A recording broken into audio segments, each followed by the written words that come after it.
Bismillah. Assalamualaikum warahmatullahi wabarakatuh.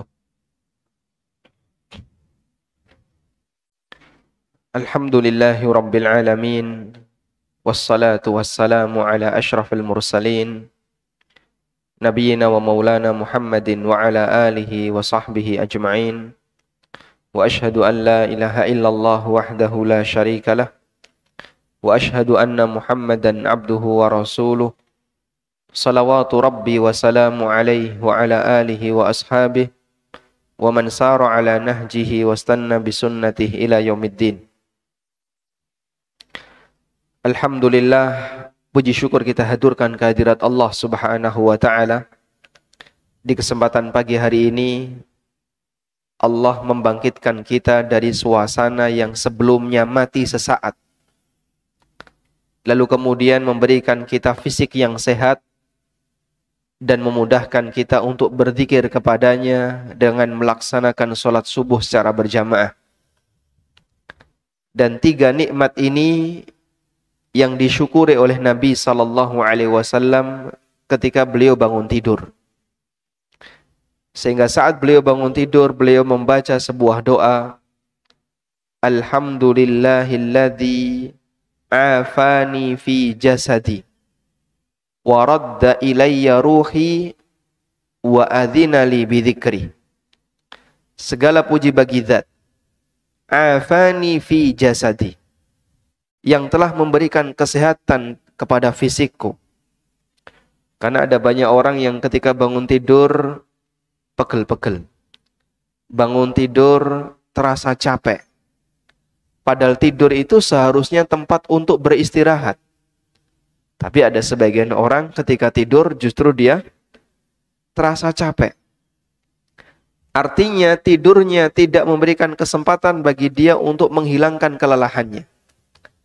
Allah nyatakan dalam Al-Quran, وَجَعَلِنْ نَوْمَ سُبَاتًا, dan Allah وَجَعَلْنَا النَّوْمَ سُبَاتًا, dan aku jadikan waktu tidur itu sebagai subat. Subat artinya apa, Pak? Subat artinya kesempatan untuk menghilangkan kelelahan. Namun terkadang ketika orang itu tidurnya tidak berkualitas, saat dia bangun dia capek, ketika dia bangun dia merasa pegel-pegel, merasa lelah dan seterusnya. Makanya kalau kita bangun tidur kok kita sehat walafiat, rasanya lebih ringan, seger, berarti tidur kita berfungsi. Waradda alayya ruhi, dan dia mengembalikan ruhku sehingga hidup kembali dan bisa beraktivitas. Karena sebagaimana yang Allah tegaskan dalam Al-Quran, Allahul ladzi yatawaffal anfusa hina mautiha wallati lam tamut fi manamiha. Allah lah Zat yang mewafatkan jiwa hina mautiha, ketika jiwa itu sudah waktunya mati. Wallati lam tamut fi manamiha, dan jiwa yang belum waktunya mati pada waktu dia sedang tidur. Fayumsikul lati qada 'alaihal maut, lalu Allah menahan ruh yang Allah tetapkan untuk mati, sehingga tidurnya tadi malam, bangunnya besok kiamat, karena ruhnya tidak dikembalikan oleh Allah Subhanahu wa taala. Wa yursilul ukhra ila ajalin musamma, dan Allah melepaskan ruh yang lain sampai batas waktu tertentu. Di antaranya adalah kita. Saat kita tidur, ruh kita dicabut oleh Allah sesaat, kemudian Allah kembalikan lagi. Karena itu Rasulullah SAW mengatakan pada waktu bangun tidur, waradda ilayya ruhi, dan Allah mengembalikan ruhnya kepadaku. Allah mengambilkan ruh itu kepadaku. Kemudian nikmat yang ketiga adalah wa adzina li bidzikri. Allah memudahkanku, mengizinkanku untuk mengingat kepadanya. Dan walhamdulillah itu bisa kita lakukan dengan cara melaksanakan sholat subuh secara berjamaah, lalu kita iringi dengan berzikir, dan kita ikuti dengan melaksanakan kajian. Semoga rangkaian semacam ini bagian dari amal yang mendatangkan keberkahan bagi kehidupan kita. Kemudian Bapak Ibu yang dimuliakan Allah Subhanahu wa taala, insyaallah di kesempatan kali ini kita akan membahas sebuah tema, bagaimana agar harta yang kita miliki menjadi semakin bermanfaat. Jamaah yang dimuliakan Allah, kunci keberkahan dari sebuah properti yang dimiliki oleh seorang hamba adalah ketika properti itu mendatangkan manfaat bagi kehidupan manusia. Karena itu ketika ada orang memiliki sesuatu, tapi ternyata cuma nganggur, nggak pernah dimanfaatkan, berarti hakikatnya benda ini adalah benda yang tidak berkah. Dan kadang manusia itu lebih pintar mengumpulkan daripada memanfaatkan. Makanya kalau kita diminta untuk membandingkan, Bapak Ibu coba bandingkan. Dari sekian banyak harta yang kita usahakan, baik Anda menjadi karyawan, atau Anda menjadi pengusaha, lalu Anda mendapatkan harta. Lebih banyak mana antara yang disimpan dengan yang diinfakkan? Lebih banyak mana, Pak? Lebih banyak yang diinfakkan. Masya Allah. Ujian sederhana saja ya. Kalau misalnya ada kotak infak yang lewat di depan Bapak Ibu, lalu jenengan buka dompet. Di situ ada uang berwarna merah dan berwarna kuning. Kira-kira jenengan pilih yang mana? Pilih yang mana, Pak? Yang? Kasihkan yang merah ya. Yang kuning. Merah dan kuning. Masya Allah. Sak dompetnya sekalian. Umumnya orang ketika dia berinfak, pada waktu dia buka dompet, yang dicari adalah duit yang paling cilik. Sehingga saat dia gunakan untuk infak, untuk sedekah, yang dipilih itu uang yang kira-kira nilainya paling kecil. Sedangkan yang rodok gede disimpan untuk pribadinya. Maka satu hal yang manusiawi, ketika manusia itu dikasih oleh Allah harta, lebih banyak yang dia simpan daripada yang dia manfaatkan. Dan itu bagian dari apa yang pernah dinyatakan oleh Rasulullah SAW. Disebutkan dalam hadis dari Abdullah bin Sikhir radhiyallahu anhu. Beliau pernah mengunjungi Rasulullah SAW, dan ketika itu Nabi SAW sedang membaca surat At-Takatsur. Beliau membaca Alhaakumut Takatsur hatta zurtumul maqabir. Lalu terhenti. Setelah itu beliau mengatakan, Yaqulu ibnu Adam, mali mali. Alhaakumut takatsur. Artinya apa, Pak? Berlomba-lomba menumpuk harta, memperbanyak harta telah melalaikan kalian. Hatta zurtumul maqabir. Sampai kalian mendatangi kuburan. Artinya sampai kalian mati. Kemudian Nabi SAW terhenti setelah membaca dua ayat itu. Lalu beliau mengatakan, Yaqulu ibnu Adam, mali mali. Manusia selalu mengatakan, ini hartaku, ini propertiku, ini duitku. Wa hal laka min malika ya ibna Adam illa ma akalta fa afnaita wa ma labista fa ablaita wa ma tasaddaqta fa amdaita. Padahal hakikat dari hartamu itu, wahai ibnu Adam, wahai manusia, hanya ada 3 kemungkinan. Yang pertama, apa yang kau makan sampai habis.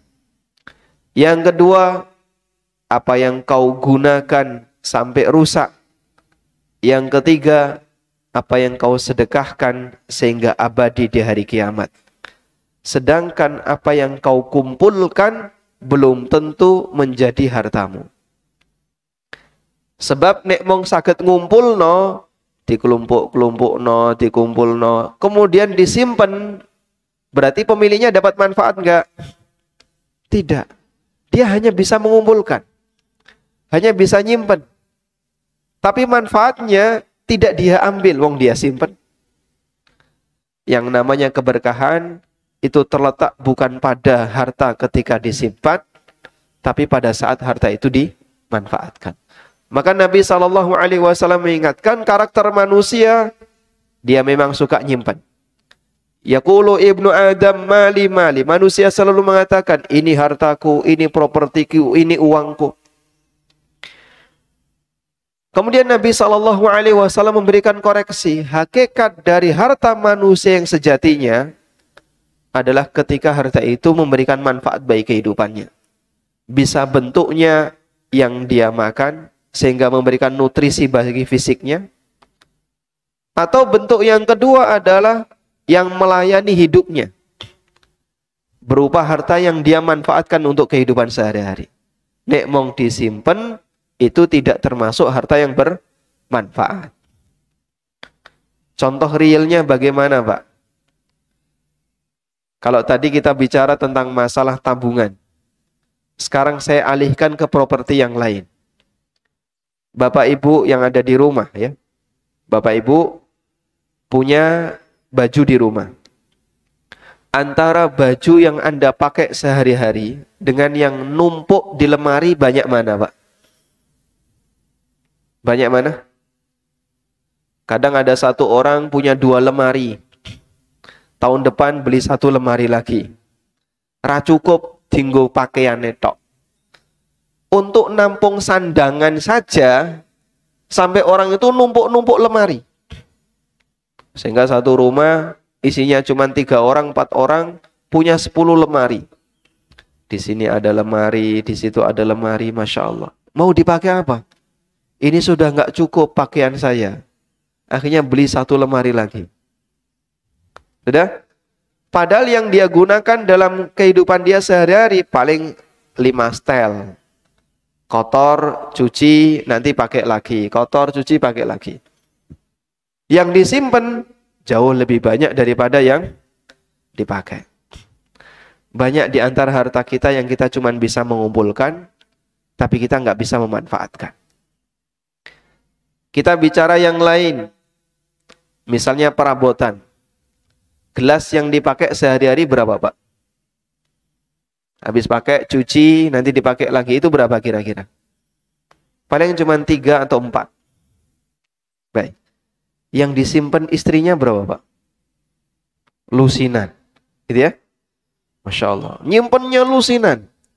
Bahkan sampai ada yang masih di dalam kerdus. Wah. Disimpan di lemari. Suaminya mau pakai dimarahi. Ya, karena Tupperware. Rodok larang. Dan praktek seperti ini tidak hanya di satu rumah tangga, di banyak tempat manusia seperti itu. Maka benar apa yang dinyatakan Nabi SAW, manusia lebih pintar mengumpulkan daripada memanfaatkan.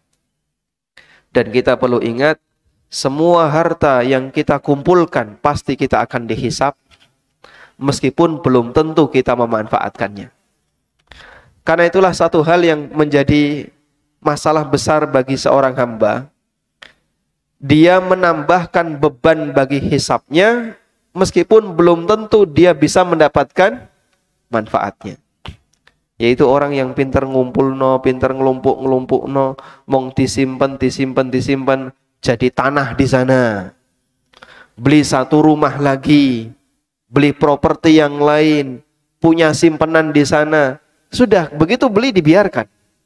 Nggak dimanfaatkan. Ini orang lebih pintar mengumpulkan daripada memanfaatkan. Baik, memang tidak berdosa ketika ada seorang hamba yang dia mengumpulkan harta. Kita tidak bicara dari sisi hukumnya, halal haramnya, tidak. Namun kalau dilihat dari sisi beban yang akan ditanggung oleh seorang hamba, setiap harta yang dia upayakan, harta yang dia kumpulkan, Sebagaimana kata Ali bin Abi Thalib, dunia itu karakternya hanya ada dua. Halaluhu yuhasab. Insyaallah. Bentar. Oh, masya satu ya. Alhamdulillah. Merah putih ya. Sebagaimana kata Ali bin Abi Thalib, halaluhu yuhasab wa haramuhu yu'adzab. Karakter harta itu sing halal dihisab, sing haram diazab. Enggak ada yang ketiga.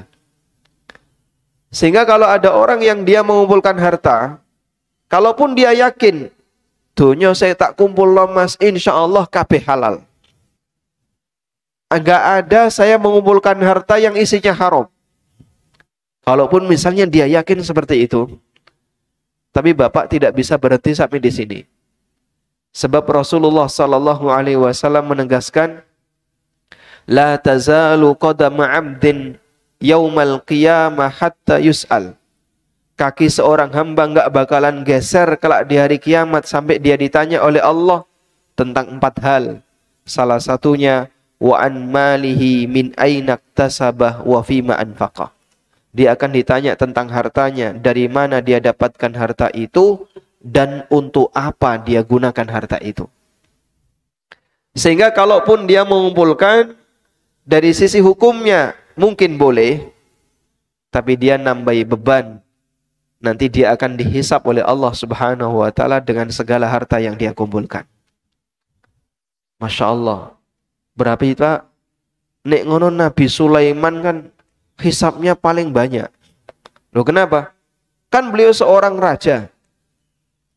Kekuasaannya sangat luas. Hartanya sangat banyak. Berarti nanti beliau akan menjadi hamba yang hisapnya lama. Jawabannya tidak berlaku untuk Sulaiman alaihi salatu wassalam. Kok bisa? Allah memberikan pengecualian.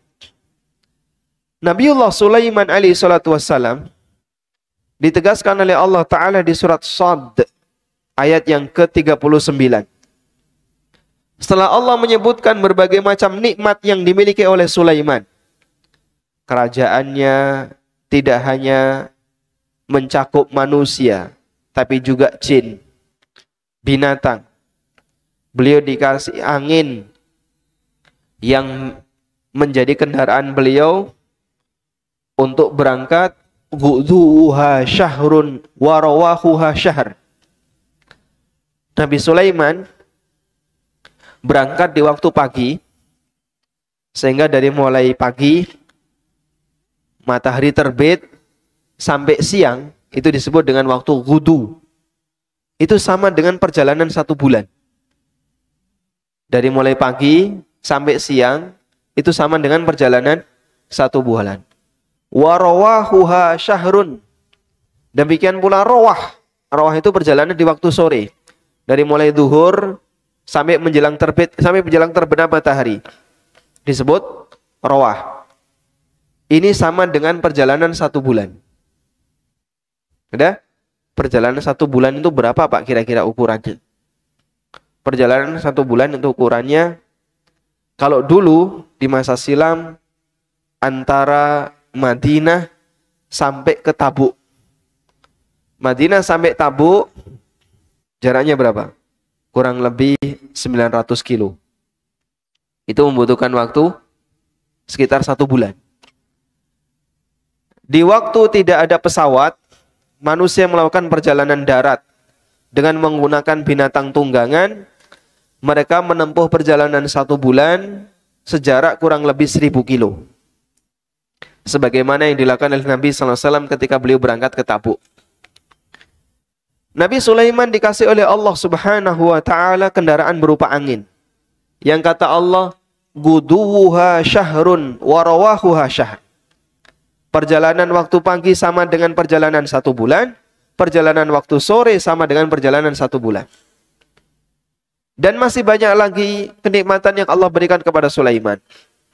Tapi Allah tegaskan di surat Shad ayat 39. Hadza ata'una famnun au amsik bighairi hisab. Ini adalah pemberian dari kami. Silahkan kau berikan kepada orang lain. Silahkan kau manfaatkan untuk kepentinganmu pribadi. Bi ghairi hisab, semuanya tanpa hisab. Bisa nggak Pak kita menjadi seperti itu? Anda siapa? Kita ini siapa? Kita bukan Nabi. Sehingga kita tidak mendapatkan pengecualian sebagaimana yang dialami oleh Sulaiman alaihissalatu wassalam. Lalu kenapa Nabi Sulaiman alaihissalam dijamin oleh Allah hartanya tidak akan dihisab? Karena beliau dikasih kekayaan oleh Allah, dikasih kerajaan oleh Allah, semuanya tujuannya untuk kegiatan fisabilillah, tidak ada bagian yang digunakan untuk kepentingan pribadi. Sehingga kerajaannya Sulaiman alaihissalatu wassalam tidak ada yang diwariskan kepada anak turunnya. Bukan untuk kepentingan pribadinya, tapi dalam rangka untuk mendukung kegiatan fisabilillah. Dan jamaah yang dimuliakan Allah Subhanahu wa taala, itulah semangat seorang hamba ketika dia ingin memanfaatkan hartanya semaksimal mungkin sehingga seluruh hartanya dimanfaatkan untuk mendukung fisabilillah. Maka kalau kita berusaha harta yang kita punya dimanfaatkan dan digunakan untuk mendukung kegiatan fisabilillah, kita punya harapan, semoga kalaupun nanti dihisab di hari kiamat, harta ini tidak menjadi sumber masalah bagi kita sebagai pemiliknya. Sebagaimana Sulaiman alaihissalatu wassalam. Karena itu jawabannya yang dimuliakan Allah Subhanahu wa taala. Semakin kaya seorang hamba, maka semakin lama kesempatan dia untuk bisa masuk ke dalam surga. Semakin kaya seorang hamba, semakin terhambat bagi dia untuk bisa segera masuk surga. Disebutkan dalam hadis riwayat Bukhari, Rasulullah sallallahu alaihi wasallam pernah membandingkan antara sahabat muhajirin yang kaya dengan sahabat muhajirin yang miskin. Rasulullah sallallahu alaihi wasallam bersabda, "Inna fuqara al-muhajirin yadkhuluna al-jannah qabla al-aghniya'il muhajirin binisfi yaumin." Orang-orang fakir di kalangan muhajirin, mereka masuk surga lebih dulu dibandingkan orang kaya di kalangan muhajirin, selisihnya setengah hari pada hari kiamat. Di mana satu hari sama dengan 1000 tahun. Masya Allah. Berarti selisihnya lama sekali, Pak. Sangat lama. Padahal dua-duanya punya amal yang sama, yaitu amal apa? Hijrah.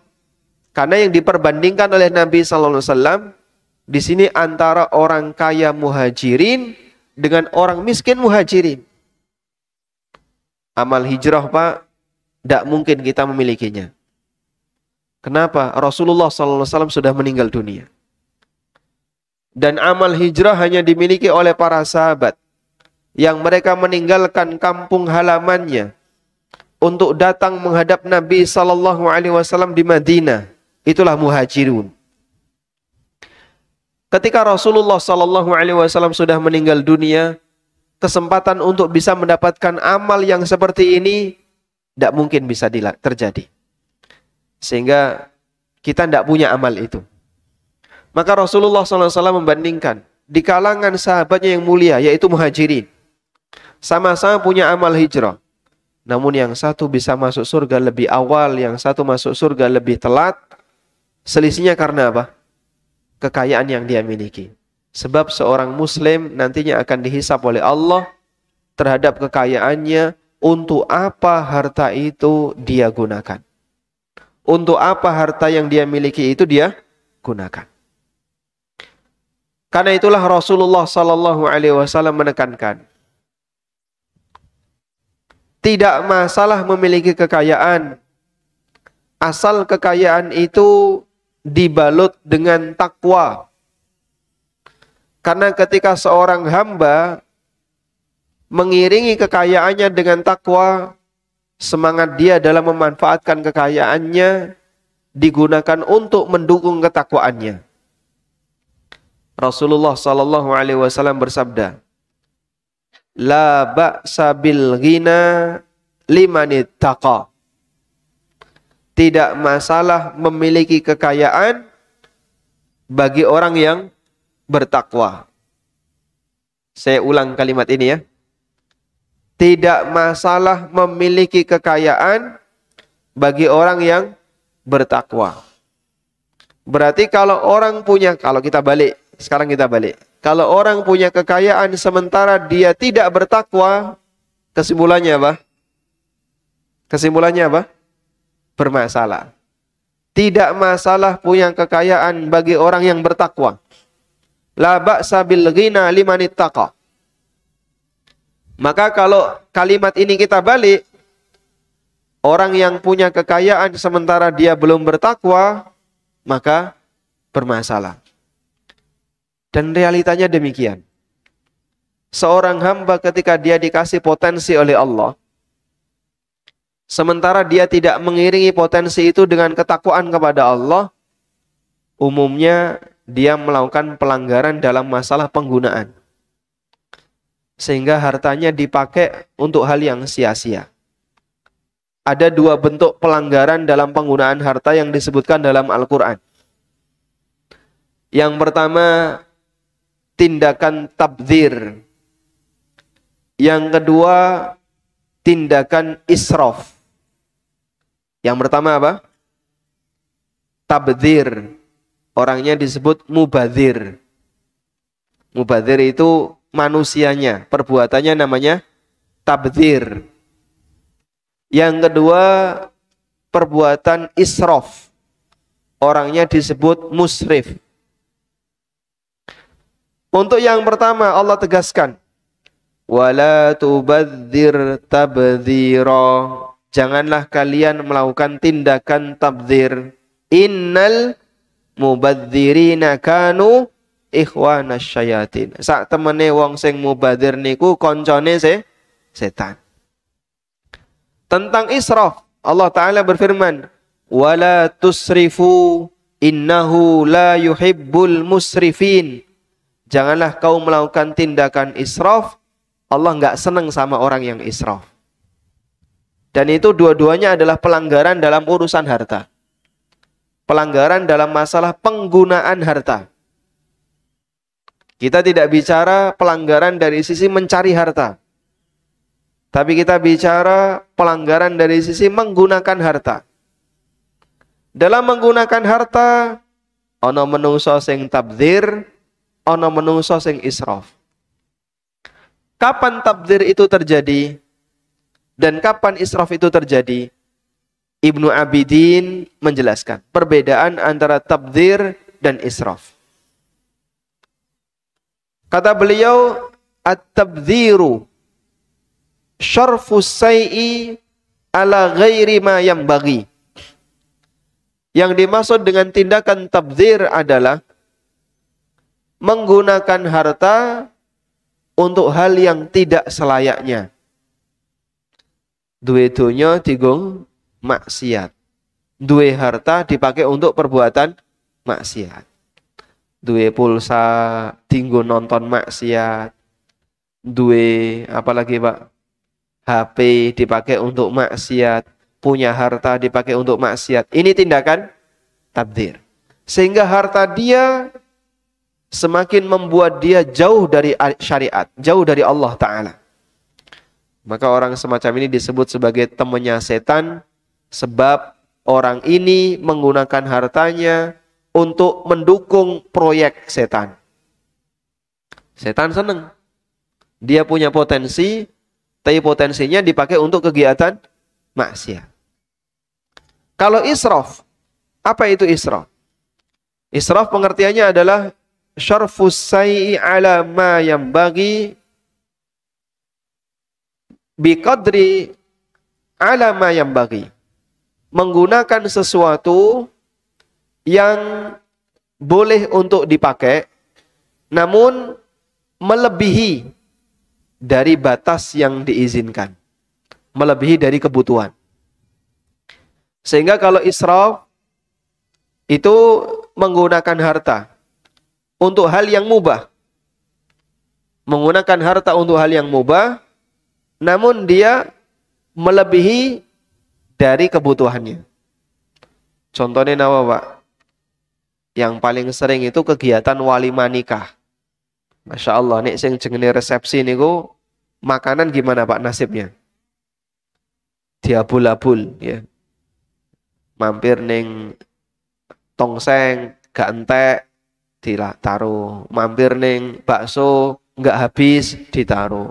Nanti mampir lagi di tempatnya sate nggak habis dibuang. Mampir lagi di mana nggak habis dibuang. Semakin banyak lapak-lapak makanan, semakin membahagiakan. Nah, Masya Allah, manusia kalau sudah resepsi pernikahan tuh kayak jadi orang liar gitu ya. Wah, langsung bleber-bleber neng-di kan gitu ya. Ngejar apapun makanan sesuai dengan seleranya. Cuman dimakan dikit, taruh, dimakan dikit, taruh. Masya Allah. Kadang saya lihat petugas yang bersihin sisa-sisa itu, numpuk segini banyaknya. Dan itu semuanya nggak ada yang dimakan. Nah, tapi nanti kan dikasihkan bebek, Mas. Kok mikirnya tekan bebek? Jenengan ngambil kemudian nggak dihabiskan, ini sudah dalam bentuk israf. Belum lagi ngambil ini dalam jumlah yang sangat banyak. Itu tindakan israf. Sehingga kalau orang makan-makan tapi terlalu berlebihan, sangat banyak yang dihidangkan dan dia tidak habiskan, ini perbuatan israf. Wallahu la yuhibbul musrifin. Dan Allah tidak menyukai orang yang israf. Allah nggak senang sama orang semacam ini. Makanya tolong diwaspadai.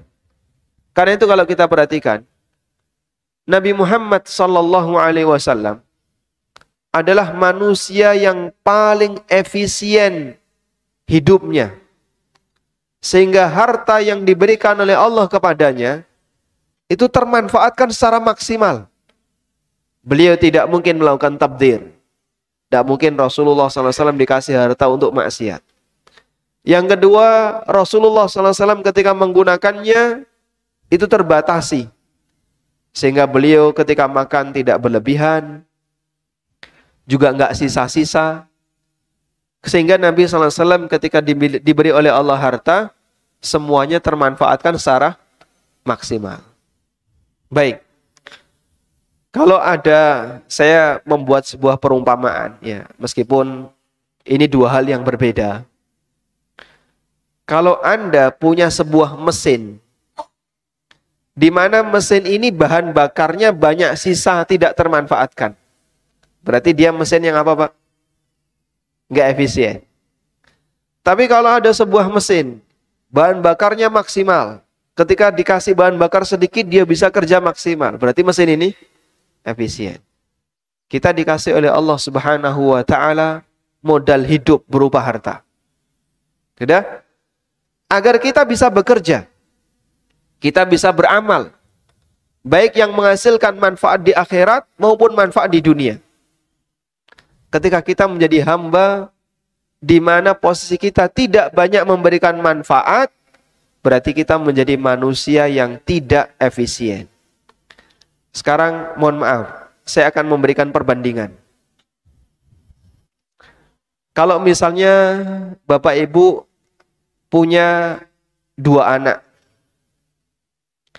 Anak yang satu, Masya Allah ya, baik hati, pinter, tidak ngerepotin orang tua, sehingga dalam kegiatan belajar yang dia lakukan, semuanya mandiri.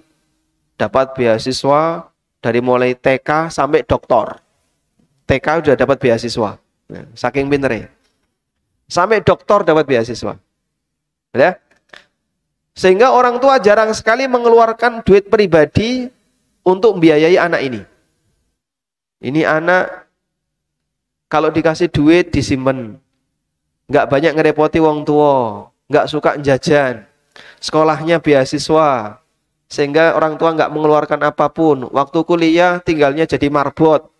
Wong tua nggak mengeluarkan biaya untuk kos. Dan itu pun nek mangan nebeng masjid. Orang tua nggak ngasih uang saku. Kuliahnya gratis. dikasih uang saku. Wah, Masya Allah, rahmatullah wong tuane. Sudah? Anak yang kedua, goblok, jajanan, sekolahnya gak lulus, kuliah bermasalah, isine mong masalah. Wong tua metu duit oke.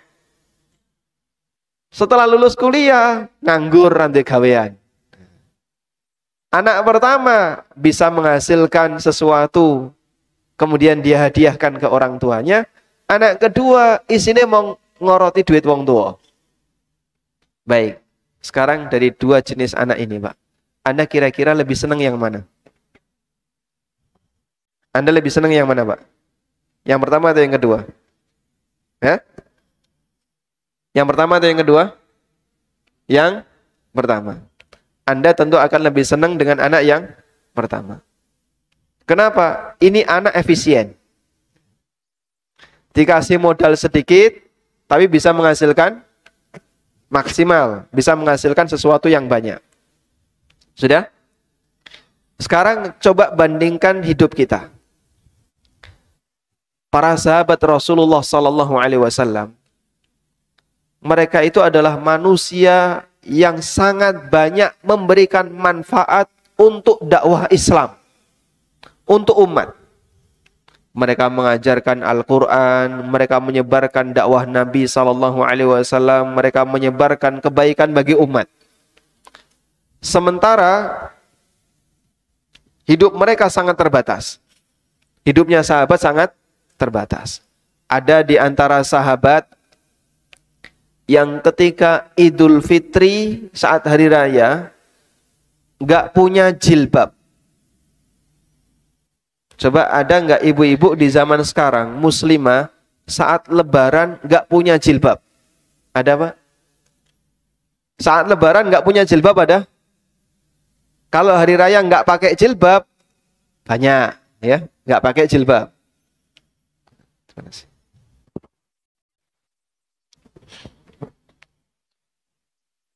Tapi saat lebaran nggak punya jilbab, saya kira kok nggak ada. Bahkan jilbabnya numpuk banyak. Pakaiannya banyak. Sahabat di masa silam, pernah ketika mau melamar seorang wanita, ditanya oleh Nabi SAW, kau punya apa yang bisa kau gunakan untuk nafkah? Yang bisa kau gunakan untuk mahar? Ya Rasulullah, saya nggak punya apapun. Selain kain ini, baju ini. Nah kalau bajumu kau kasihkan istrimu, kau telanjang. Cari apa yang kira-kira bermanfaat di rumahmu. Nyari dia. Balik lagi, ya Rasulullah nggak ada apa-apa lagi. Iltamis walau khataman min dhahab. Coba cari, meskipun hanya cincin besi. Digolei, ya ora nemu. Sehingga dia nggak punya apapun. Pernah satu ketika ada sahabat yang datang kepada Nabi SAW, ya Rasulullah, as'aluka syai'an. Ya Rasulullah, saya minta harta. Minta uang. Jadi sahabat ini ngemis. Ngemis minta ke siapa? Nabi SAW. Nabi SAW tanya kepada sahabat ini. Awa fi baitika syai'un. Di rumahmu ada apa? Baik ya Rasulullah, saya cari. Pulang dia ke rumah. Setelah sampai rumah, dia itu membawa dua benda. Satu taplak meja, yang kedua gelas.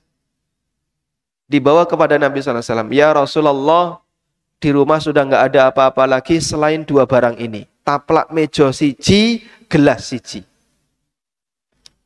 Akhirnya dipegang oleh Nabi SAW. Mayyashtari hadha. Diumumkan di hadapan para sahabat. Siapa yang mau membeli dua barang ini? Meneng kabeh, Pak. Satu sahabat angkat tangan. Ya Rasulullah, akhudhuhu bidirham. Ya Rasulullah, saya sanggup untuk beli barang itu dengan harga 1 dirham.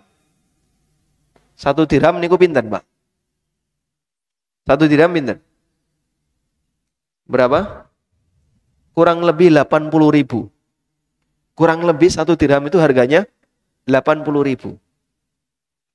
Ya Rasulullah, saya sanggup membeli barang itu dengan harga 1 dirham. Lalu beliau umumkan lagi, may yazid, siapa yang sanggup untuk ngasih tambahan harga? Meneng kabeh. Sampai ada sahabat yang angkat tangan, ya Rasulullah, akhudhu bidirhamain. Ya Rasulullah, saya sanggup beli dengan harga 2 dirham. Lalu dikasihkan oleh Rasulullah SAW kepada sahabat tadi. Dan ini jadi dalil bolehnya akad apa namanya? Lelang. Diumumkan siapa yang mau beli ini dengan harga yang lebih tinggi. Sahabat ini dia beli dengan harga 2 dirham. Lalu dikasihkan 2 dirham tadi. Ini silahkan engkau ambil, gunakan untuk membeli makanan untuk dirimu dan keluargamu. Masya Allah. Hanya dapat duit kurang lebih 160.000. Gak punya apapun, datang untuk ngemis, dilarang oleh Nabi SAW, di rumahmu punya apa? Datang dia, hanya membawa 1 buah taplak dan 1 gelas. Hadisnya riwayat Abu Dawud. Kalau sudah sampai pada tingkatan semacam ini, kalau di negara kita, orang ini sudah layak untuk dapat zakat, layak untuk dikasih harta, layak untuk dikasih donasi. Tapi sahabat ini menjaga wibawanya. Sehingga Nabi ajarkan, sak kere-kerene awakmu duwe apa nang omahmu didol. Jangan menggantungkan diri kepada orang lain.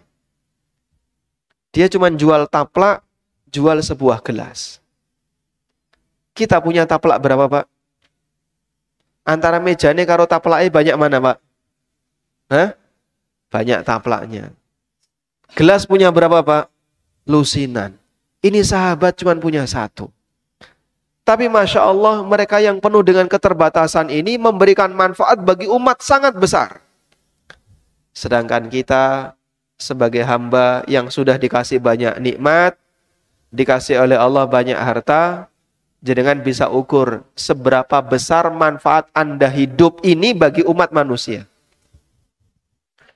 Kalau Anda menjadi hamba yang manfaatnya kecil bagi umat manusia, berarti mirip seperti anak tadi. Ragate okeh, rano manfaate. Sebagian anak ada yang ragate saidik, bermanfaat bagi orang tua, bermanfaat bagi keluarga.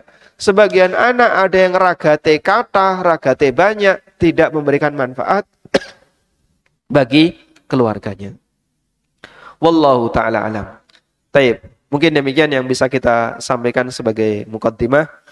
Semoga memberikan motivasi bagi kita untuk selalu berpikir apa yang bisa kita berikan untuk umat dengan potensi yang kita miliki. Ada sebagian di antara jamaah yang dia punya keunggulan dan punya potensi berupa harta. Ada yang punya potensi dari sisi jabatan. Ada yang punya potensi dari sisi status sosial di masyarakat. Dan aneka potensi yang lainnya. Semua itu akan memperingan hisab kita di akhirat jika potensi itu kita manfaatkan untuk kebaikan umat. Wallahu alam wa sallallahu ala nabiyyina Muhammadin wa ala alihi wa sahbihi wa sallam wa akhiru da'wana anil hamdulillahi rabbil alamin. Ada tanya? Ada? Baik, kami berikan kesempatan bagi jamaah yang ingin menyampaikan sesuatu. Silakan.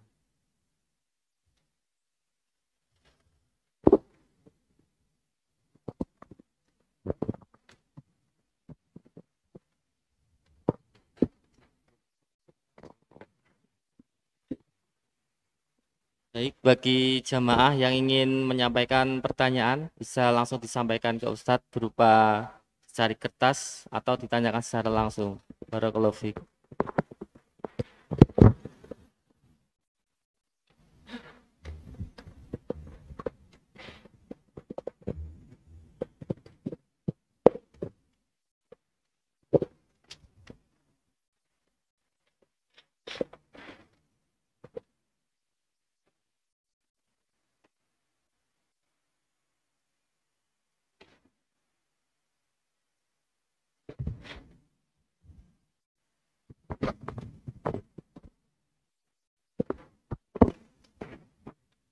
Ada satu pertanyaan, namun ini di luar tema.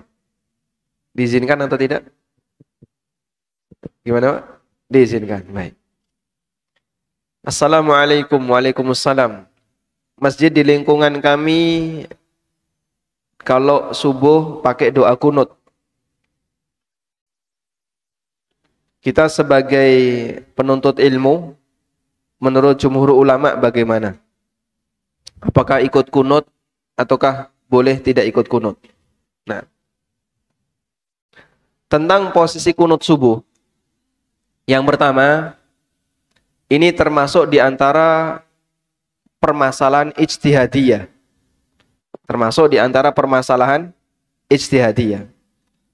Perbedaan pendapat disebabkan karena perbedaan hasil ijtihad. Perbedaan pendapat disebabkan karena apa? Perbedaan hasil ijtihad. Dan kaidah baku yang diberikan oleh para ulama untuk perbedaan pendapat karena pengaruh hasil ijtihad adalah satu, saling menghormati. Sehingga antara satu dengan yang lain tidak boleh saling menyesatkan. Maka yang kunut menghormati yang tidak kunut, yang tidak kunut menghormati yang kunut. Sehingga tidak boleh yang kunut memvonis yang tidak kunut sholatnya batal, yang tidak kunut tidak boleh memvonis yang kunut sholatnya batal. Karena ini perbedaan ijtihadiyah. Paham insyaallah?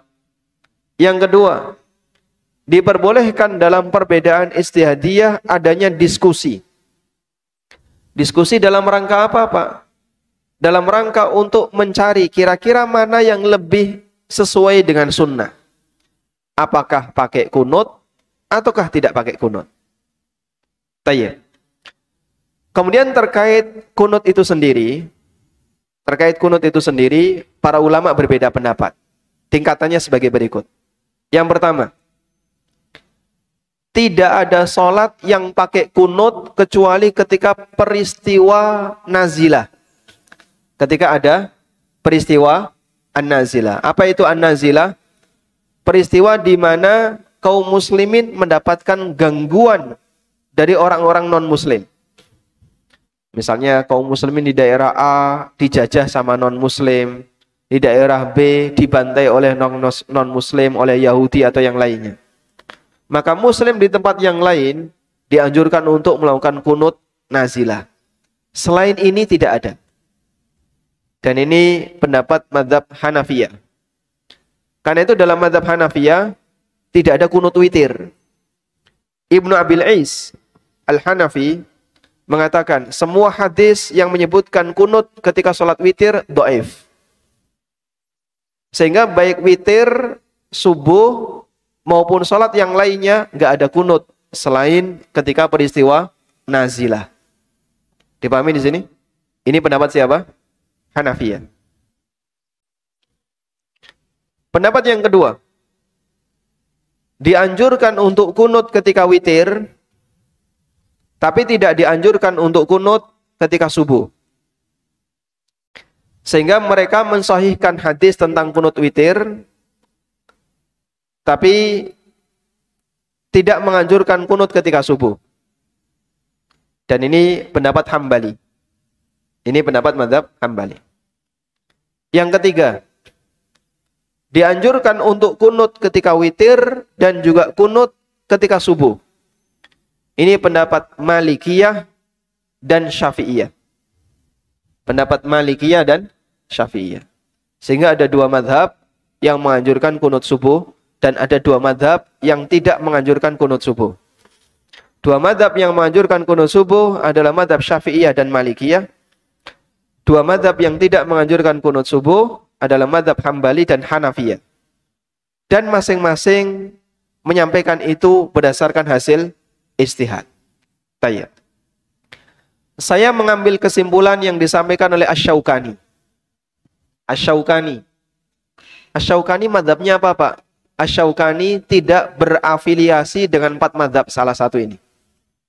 Beliau ulama mujtahid dan beliau tidak berafiliasi dengan salah satu dari 4 mazhab ini. Karena itu dalam karya-karyanya terkadang beliau merojihkan mazhab A, merojihkan mazhab B, menilai sahih mazhab C dan seterusnya.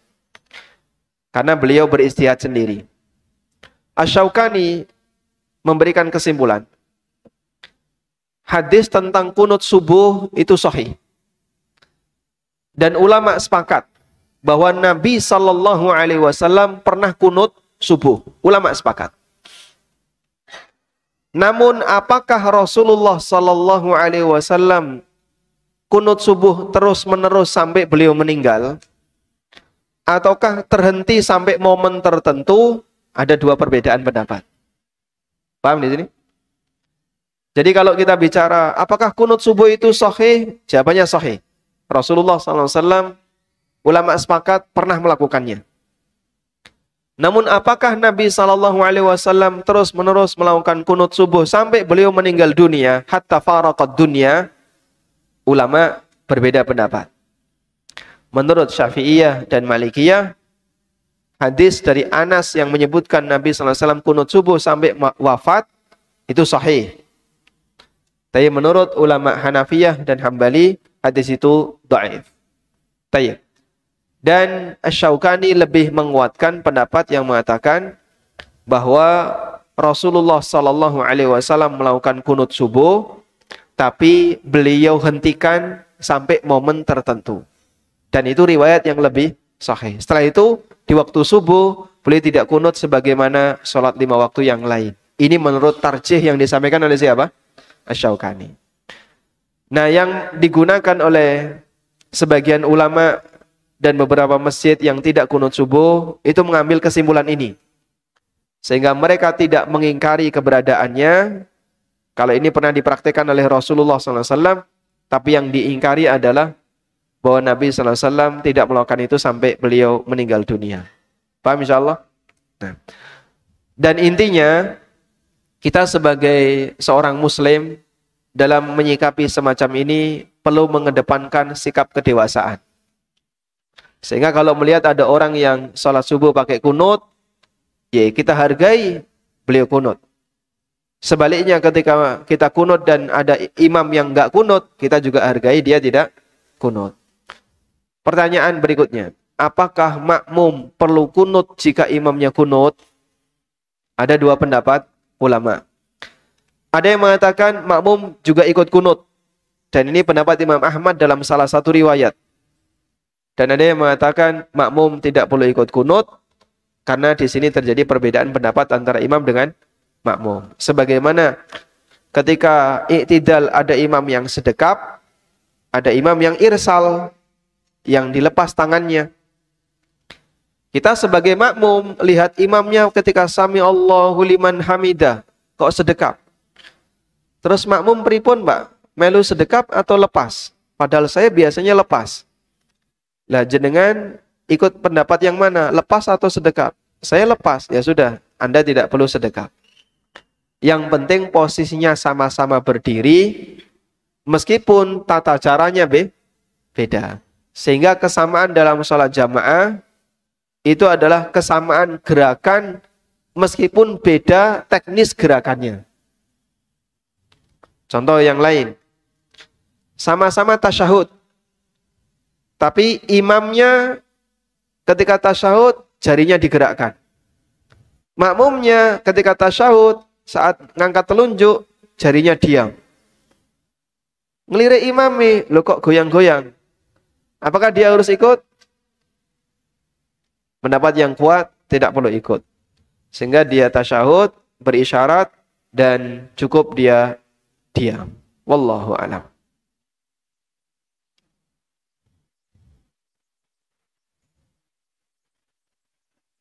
Bagaimana mengelola keuangan masjid? Apakah harus habis? Ataukah mengumpulkan dalam tabungan? Kalau ada masjid yang memberikan pengumuman kayak gini, alhamdulillah saldo sampai Jumat ini terkumpul sebanyak 700 juta. Coba jenengan lihat masjidnya, butuh direnovasi nggak ya? Oh, anyar kok. Masjid anyar, saldone gede. Berarti duitnya nganggur. Kalau begitu saya sarankan Anda jangan naruh di kotak infak masjid ini. Kenapa? Duitnya nganggur. Berarti jamaah yang infak tertunda kesempatannya untuk mendapatkan pahala dari infaknya sampai dana itu dimanfaatkan. Maka pertimbangan sebelum kita ngasih infak, lihat saldo, lihat kondisi masjid. Nek masjidnya masih banyak membutuhkan dana, oh, ini saya bocor, keramiknya rusak. Ya, tempat mana lagi baru bangun, saldonya 20.000, Masya Allah. Nah, berarti butuh banyak dukungan. Anda ketika ngasih infak, langsung dimanfaatkan. Nah, ketika langsung dimanfaatkan, kesempatan jamaah untuk segera dapat pahala, bisa dia dapatkan. Tanya. Karena itu kalau ada sebuah masjid yang sudah tidak membutuhkan dana, maka kami bisa sarankan, sebaiknya pengumpulan kotak infak itu dialihkan. Tapi harus ada pernyataan, di-clear di awal. Harus ada pernyataan di awal. Sehingga di kotak infak itu ditulisi. Kotak infak ini digunakan untuk kegiatan sosial dan bantuan bagi misalnya para guru TPA atau fakir miskin di sekitar lingkungan masjid. Sudah? Sehingga jamaah waktu mau memasukkan uang, dia baca itu. Oh, berarti ini tidak dipakai untuk operasional masjid. Tapi dipakai untuk apa? Dipakai untuk kegiatan sosial. Nah, nanti masjid akan menggunakan dana itu untuk kegiatan sosial. Dan ini penting. Karena salah satu di antara faktor jamaah mau datang ke masjid, di antaranya adalah dukungan harta. Kira-kira orang miskin yang dia malas ke masjid, setahun ratau wudu, nek gak pas Ramadan tok, karena pekerjaannya berat. Lalu masjid ngasih solusi, sudah kasih mereka santunan. Bapak, akan kami kasih santunan setiap hari Jumat. Syaratnya satu, adzan subuh. Sehingga bisa jadi dia nggak pernah bangun di waktu subuh. Ini adzan subuh. Karena dikasih santunan. Model tempat ibadah yang lain kan seperti itu ya. Kalau boleh saya sebut gereja misalnya. Salah satu cara untuk menggait kaum muslimin yang lemah iman, pakai seperti ini, Pak. Keigawean. Dikasih pekerjaan, dikasih uang saku bulanan, mau dia datang. Akhirnya sampai berubah agama, waliyadzubillah. Masjid lebih mementingkan menara, kubah, megah, dilapisi perak misalnya. Butuh duit banyak sekali dari masyarakat. Kanan kirinya miskin. Ya kasihan. Kenapa nggak dialihkan? Kenapa nggak dialihkan? Dan bisa jadi ini untuk proses islamisasi. Atau minimal menguatkan Islamnya kaum muslimin yang lemah iman disebabkan karena masalah harta. Karena terkadang ada orang yang dikei donya gelem salat, nek ra dikei ra gelem salat. Wonten mboten, Pak? Banyak seperti itu. Nek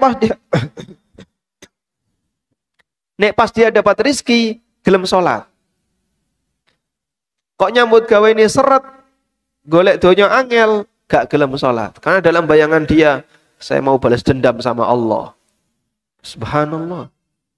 Dengan cara apa, Pak? Gak gelem sholat. Rumangsane, Pak. Ya percuma saja. Justru malah sengsara awake dhewe. Nah, itu bisa kita bantu dengan dana sosial masjid. Ini yang bisa kami sarankan. Wallahu a'lam.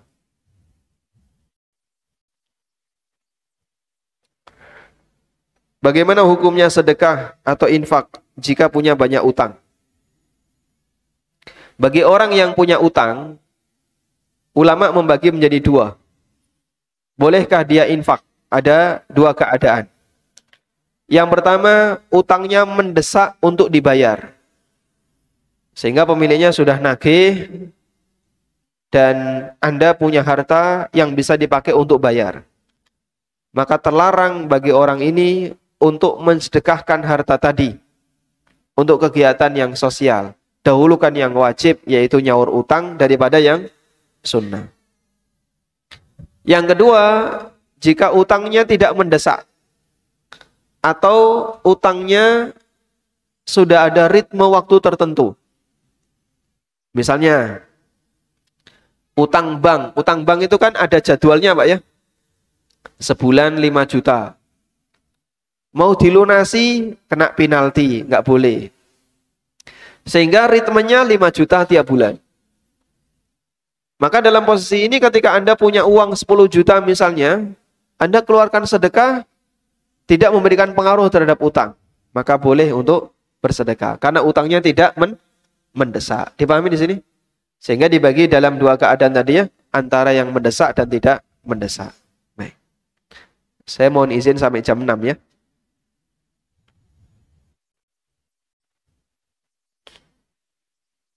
Assalamualaikum. Waalaikumsalam. Bagaimana contoh dari Nabi SAW ketika ada pengemis yang meminta-minta di jalanan? Allah Subhanahu wa taala berfirman, "Wa fi amwalihim haqqum ma'lum lis-sa'ili wal mahrum." Dalam harta mereka ada kewajiban tertentu yang harus ditunaikan. Lis-sa'il wal mahrum, diberikan kepada as-sa'il. As-sa'il artinya apa? Orang yang minta. Wal mahrum, dan orang yang tidak meminta. Sehingga memberi harta kepada orang miskin yang meminta, boleh atau tidak? Itu ada dalam Quran, diperbolehkan. Tayyib. Tapi bagaimana kalau misalnya pemerintah melarang?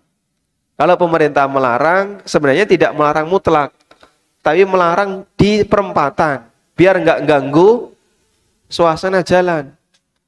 Memberi orang lain yang meminta tetap diperbolehkan, tapi jangan dilakukan di tempat semacam ini.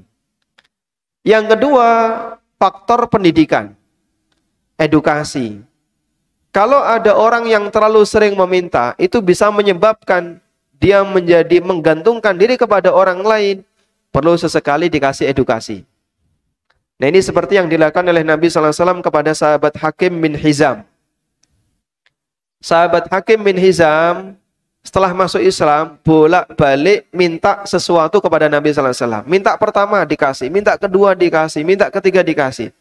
Hingga minta kesekian kalinya, Rasulullah SAW mengatakan, "Ya Hakim, inna hadal mal hulwatun khadirah." Sesungguhnya harta ini memang sesuatu yang manis, hijau. Namun, siapa yang mengambil harta itu dengan terlalu bernafsu, lam yubarak lahu fihi, Allah tidak akan memberkahinya. Wa man akhadahu bisakhawati nafsin, tapi siapa yang mengambilnya dengan cara yang santai, tenang, tidak bernafsu, maka Allah akan memberkahi hartanya. Jangan meminta-minta. Sejak saat itu, kata Hakim, saya bersumpah tidak pernah meminta-minta sampai mati. Dan ada sebagian sahabat yang dibaiat oleh Nabi SAW, wa alla yas'alan nasa syai'a. Jangan minta kepada siapapun sampai mati. Sampai pun minta bantuan untuk diambilkan sesuatu, sahabat ini nggak berani. Di antara mereka yang membaiat Nabi SAW untuk tidak minta-minta itu, beliau pernah berada di atas onta. Sahabat ini pernah di atas onta. Cemetinya Pak jatuh. Cemeti onta ini jatuh. Di bawah ada orang. Tapi dia nggak minta tolong ambilkan itu. Karena Rasulullah SAW pernah membaiat dirinya tidak minta kepada siapapun. Jadi minta di sini sampai pada ranah minta bantuan, tidak hanya minta harta. Itu komitmen sahabat ketika memegang prinsip tidak meminta-minta sampai mati. Dan pendidikan itu berhasil diberikan oleh Rasulullah sallallahu alaihi wasallam. Wallahu taala alam. Demikian yang bisa kita bahas, dan ini ada beberapa pertanyaan yang belum bisa kita bacakan. Insyaallah nanti kita bawa ke forum kajian berikutnya. Wassallallahu ala nabiyyina Muhammadin wa ala alihi wa sahbihi wasallam. Wa akhiru da'wana anil hamdulillahi rabbil alamin. Wassalamu alaikum warahmatullahi wabarakatuh.